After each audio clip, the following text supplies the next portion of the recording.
Donc ici nous sommes dans les combles de la nef, donc au-dessus des voûtes, au-dessus des reins de voûte. Cet espace est intéressant. Il est intéressant pour plus d'un titre. Il est intéressant parce qu'il permet de voir encore les traces de l'incendie de 1877 et également le projet de reconstruction de Tornhof.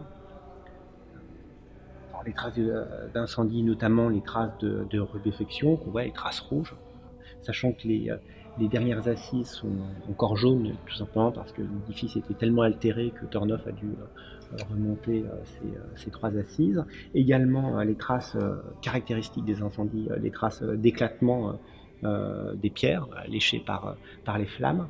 Et ensuite, le projet de reconstruction de Tornhof avec une proposition, plutôt une justification par Tornhof qui était d'éviter un nouveau feu. Alors, proposition métallique tant en termes de charpente qu'en termes de couverture, puisqu'à l'origine, la charpente était en bois et la couverture était en ardoise. Le projet de Tornhof propose une couverture en cuivre, cuivre en plus qui est produit de manière industrielle et abondante en Allemagne à cette époque.